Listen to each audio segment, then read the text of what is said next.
Mm-hmm. You know, the search hearings, Yeah. search results, Mm-hmm. date and time is 8 a.m. on all of the entries. Yeah. And really, it should be the actual court date and time. Mm-hmm. Now, if you could go through every entry of all the hearings, Yeah. I'd like to know all the 8 a.m.s. Yes. And then I'd like to know if there's an actual day and time according to what the court rules say. Mm-hmm. Now, the individuals that installed this shouldn't have just put a default 8 a.m. at every court hearing right now. Could be a little lawsuit here. Uh-huh. Uh-huh. Now, at 9:14, Mm-hmm. there was what was known as the trial setting. Yeah.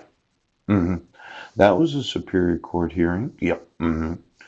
And then a motion, marriage, dissolution marriage, 10-5. Yeah. And then there was that Superior Court hearing where you did the modification, Right. and you did another modification. And then on 12/31 of 2012, Yes. there was a settlement conference setting hearing that was not on the actual public court record. Now, how does a hearing Yes. get on the Odyssey Yes. at 8 a.m. on December 31st of 2012, Yeah. and it doesn't show up on the actual public court record? Is it because you put it as number 37 and a half? Oh, you mean each time you have one of these, they have to have their own number? Ouch.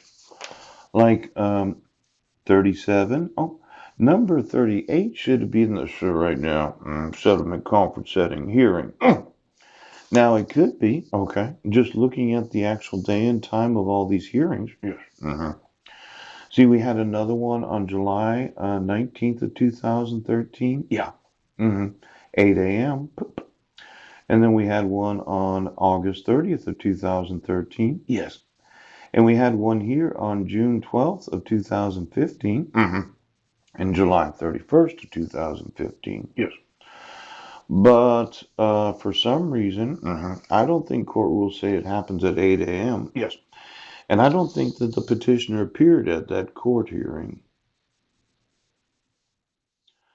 Now, what happens when you're your own witness at a court hearing Yes.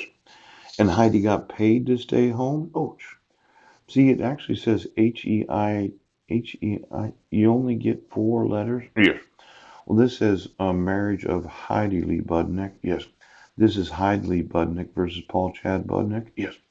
There's missing an I. There's an I missing there. Yeah. Mm-hmm. I missing there, and there's an I missing there. Now, my full name is on each one of these. Yes. Nobody actually went through all the court hearings of Heidi Yes. and made a small. See, this one says Heidi. Mm. Now, Heidi Lee, Yes. Heidi Lee, Ouch. there's an intentional Heidi Lee Budnick. Yeah. No. See, for the domestic violence entries of the Odyssey, that's the H-E-I-D, Yes. without an I. Now, if I looked at the dissolution of marriage, because that's what I'm going to do, Yes, he is. Mm-hmm. my wife's name wasn't intentionally changed so that nobody could search for her actual name. Yes. H-E-I-D-I. Now, if we just made a search for H-E-I-D, Yes. do you know of any undocumented court hearings? You did. Mhm. Yeah, the family always likes to just kind of not include the spelling, quite possibly. So, H-E-I-D. Yeah. And then just looking through it, Yes. let's see here. Mm-hmm. Mm-hmm. It says Heidi Lee. Mm. Mm-mm. Mm. Order for protection. Yeah. Mm-hmm. Uh, um, mm, mm, mm, uh, is her name for declaration? Yeah. Mm. Wait a second. The petitioner's name isn't on any. Well, this one says Heidi, Yes, it does. but that's not a Superior Court hearing. Mm. Well, where's the name of the petitioner?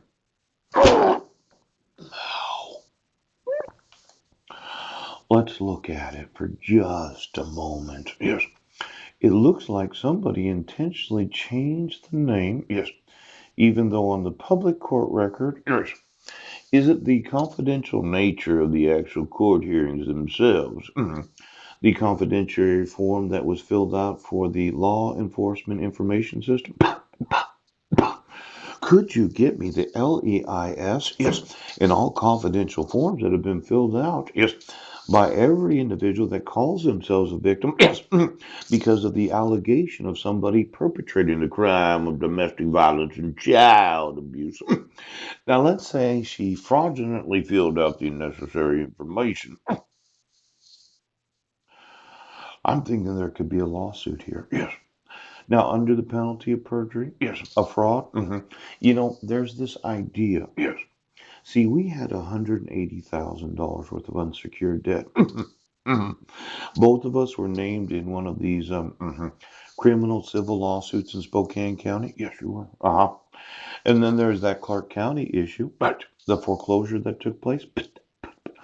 You know, the easiest thing for you to do to hide yourself from creditors, yes, is to get a protection order where you make the false accusation of domestic violence and child abuse. Misspell your name in the LEIS so the police can't find you. And then make sure that your creditors have no access to your actual contact.